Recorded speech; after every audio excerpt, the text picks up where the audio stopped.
Today's social media segment is brought to you by A.J. Doman Chevrolet. We say yes when others say no.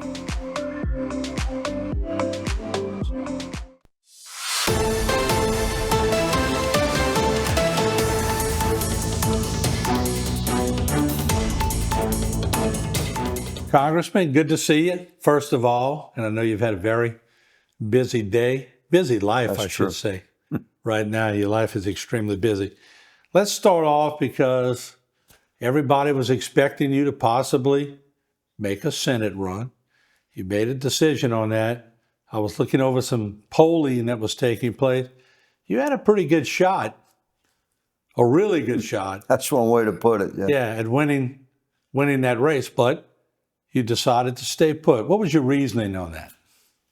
Just service to, the citizens of Louisiana and the entire nation, really. I mean, it's a crucial time in our history, and I have a significant role that I'm playing every day, man. It's very humbling to me, but it's a stunning reality when I consider what a significant seat I have at virtually every table as we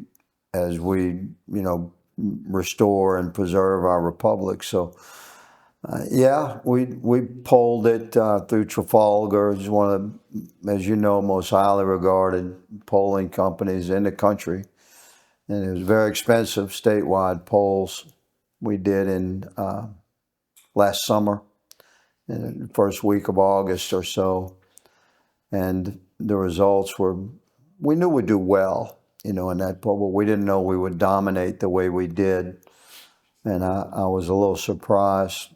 So the pressure was mounting for me to transition my services, as I call it, from the House to the Senate. So I just had to examine what was the right thing to do, and I met with the president's team and his people several times about it, and my closest advisors, and I've just been prayerful and quiet as I examined what the potential of transition in my services would be.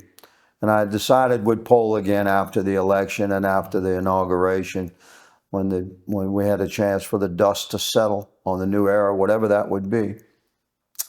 So we polled again this month, and my numbers went up. So it was really a dominant result for, if I wanted to go be the senator, basically, I'd be the senator.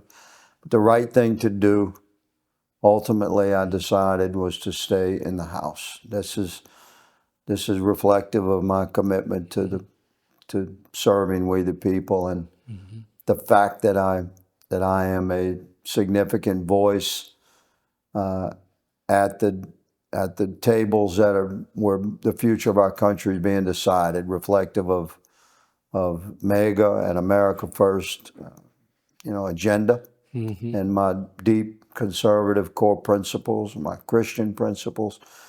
Like it's important, man. So for me to step away from that, even for a short season of campaigning, would pull me away from the work I'm doing for the country. So I just feel like it's the right thing to do. Several committees. Of course, Homeland Security has been in the news so much, and rightly so. I mean, we're being invaded in our own country. And I know people hate that word. We're not being invaded. That's over now. Yeah.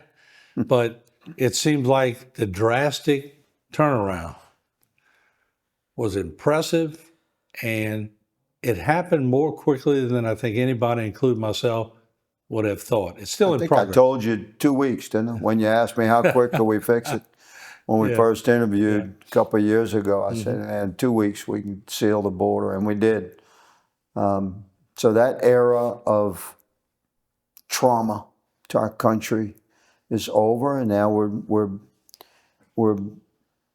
pursuing mass deportation, which is working very well. One segment of the formula is overperforming, and that's self-deportation.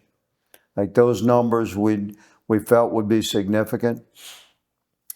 as we pushed on the hard edges of criminal illegals and ICE removal operations, which I've had a voice in developing and executed. The president has excellent people in charge there, and these are people that I have access to, and they're friends, you know. So we knew we would push hard on the criminal edges of the illegal citizen, the community that had come into our country, you know, by the millions over the last 4 years. We're going after the hard-edged criminals. But what's happening is the self-deportation is really catching on. Like those numbers are larger than we thought. So you're going to see a very steady, positive impact on reduced pressure on the infrastructure of our country, schools, medical services, our hospitals, etc. As the illegal population, which was big, you know, some of us believe it was 35 or 40 million in the country ultimately, and they're leaving on their own, and we're removing the hardest criminals out of that number. So, yeah, we shut that down pretty quick, didn't we? Yes, indeed. Let's do this. We'll take a short break. We'll come back, talk a little more. Let's clear up the rumors when we come back about the Social Security office, because they're Okay. all over the place, and depending on who you talk to, you get a completely different version. We'll let you set the record straight when we Yes, come sir. back on Bayou Time. Today's social media segment is brought to you by Terrebonne General Health System. Your health is our legacy. Rouse's, you're either local or you're not. Buick, the craft of modern luxury. St. Martin and Bork, know your rights.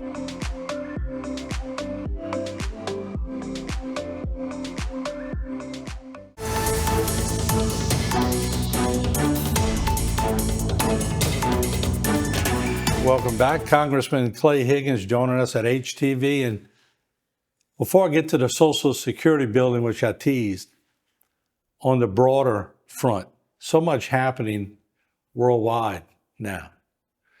Ukraine, Russia, Iran, the Houthis. We did stories 10 years ago on monies being funneled to Yemen, and people were wondering what the big deal was way back when. And they were wiring money to Yemen with suspected ties to Hamas and the Houthis. We're realizing that now, aren't we? Right. So that area of the world, if you really specifically what's been impacted regarding commercial shipping, that's a narrow body of water that's incredibly significant for the entire world. And therefore, the United States and our allies, we have a vested interest in maintaining the safe passage through those waters. And in that dynamic is happening in the midst of the issues that the Mideast has faced for a very, very long time. So leaning one way or the other with our foreign policy out of the executive branch and the actions of Congress as well, and our State Department, the strength or weakness of our executive branch has impacts that is difficult to measure when they're happening. If you have a weak president and a weak executive, you're going to have terrorist actions. And then the next executive, if we're going to fix that, we have to be very aggressive about making a correction. So that's what you're seeing now with the Houthi faction. There, we're like rubbing those guys out. We're wiping them out, and we should.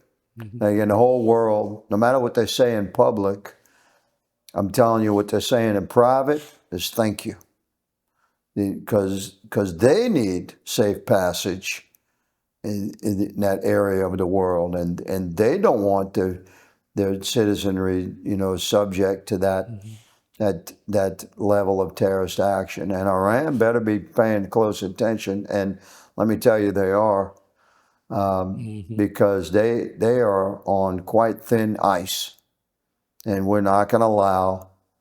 we will just not allow Iran to do anything other than decrease its level of threat. Was the last 4 years has been an easy run for them to build up their capacity to threaten through their proxy factions in Gaza and Lebanon and Yemen. Those days are over. Like we shut down the border, the cartels had to change their business model. So we're telling Iran and their proxy terrorist factions that you're going to have to change your business model.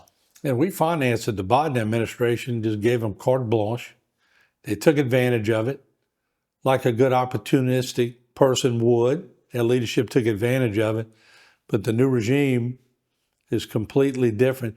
Do you sense that all these reports that the Houthis are giving that they've hit Navy ships and Navy carriers, is there any truth to that? That they're doing what? They're saying, if you look at YouTube, there's all kind of reports that the Houthis come out and say, we've successfully hit with missiles, ballistic missiles, Navy ships and all. Any truth to that you've heard? About like this. Like, that's all you got, boy? Yeah. I mean, you fire. It's a BB gun at an elephant. Yeah, thank you very much. Like, they can't touch the United States Navy, man. We'll squash them like a bug anytime we decided to. We are exercising restraint. They're not. They're firing everything they've got, and we're shrugging it off like a bad idea. And the president, once he had his people in place, because the president would have pulled the trigger on that on day one, but he had to have his people in place. Secretary of Defense, Secretary of State, etc. Very, very important positions needed to be filled, and we got that done. So that's why you're seeing the timing of this thing roll in the way it is. The threat is very real from that terrorist element, in that it impacts, the economic, the prosperity and free trade, and of course, we don't appreciate being fired upon and American flag vessels, being interfered with or fired upon. So we have responded appropriately with a measured force of the United States military, and the United States Navy would wipe them out totally if they went full force. And we don't have to do that. We're not going to do that, because it would be there'd be nothing left over there. If we struck with everything we've got, it'd be rubble. And Iran knows that.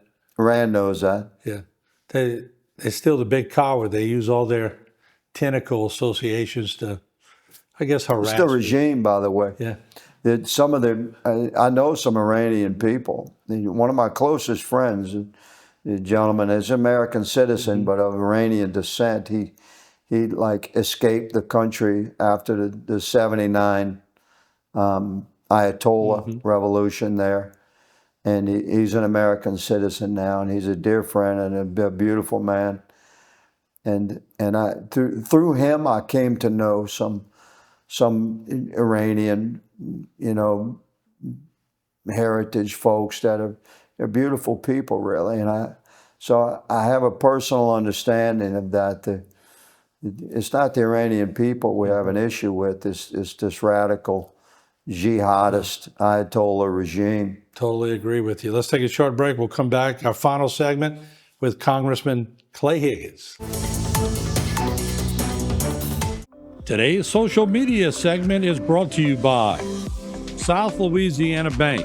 It's better when we bank together. Weights and Downer, attorneys at law. Terrebonne Ford, built Ford tough.